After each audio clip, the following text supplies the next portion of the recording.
So it's early 2026.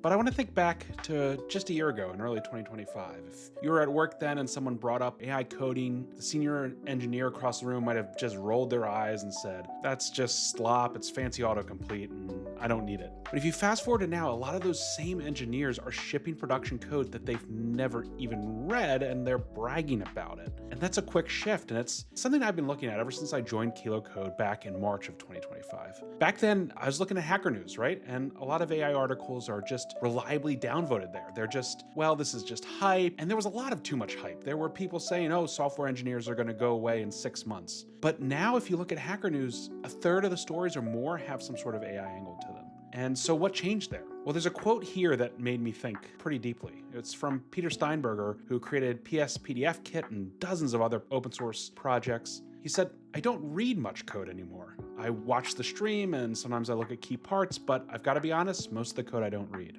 And this is someone who's been in the trenches of iOS and Swift development for years. It's not a hype man or an AI founder. It's a practitioner who's calling it as he sees it today.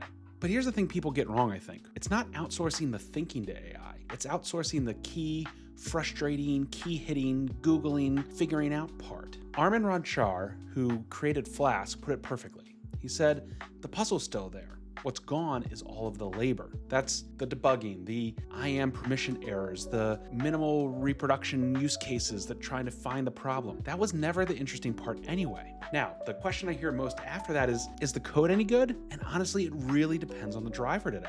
Michelle Hashimoto, who created, of course, HashiCorp, shared a story on someone who didn't know Zig and didn't know Mac OS development, but had a bug with Ghosty and drove their AI with expert skill to fix a real bug. That's the tools amplifying what you bring to them. All the fundamentals still apply, the testing, the verification, understanding your problem domain. And if anything, those things matter more now in a world where we're prompting AI to write a lot of code. But when the people that I respect most in the industry have arrived at the same place, I think it's pretty real. 18 months ago, I wouldn't have made this video. Copilot was producing slop that looked like Will Smith eating spaghetti really poorly. But I think as we start 2026, the tools are now ready. And if you want to try it, of course, Claude Code's a great place to start. We're all about transparency, so you can see exactly what the AI is doing without a black box. And I think that's what developers are going to want. There's a link in the description to get started. And there's also a link to the blog where I've written a lot more about these thoughts. So don't just code by the line, code by the kilo.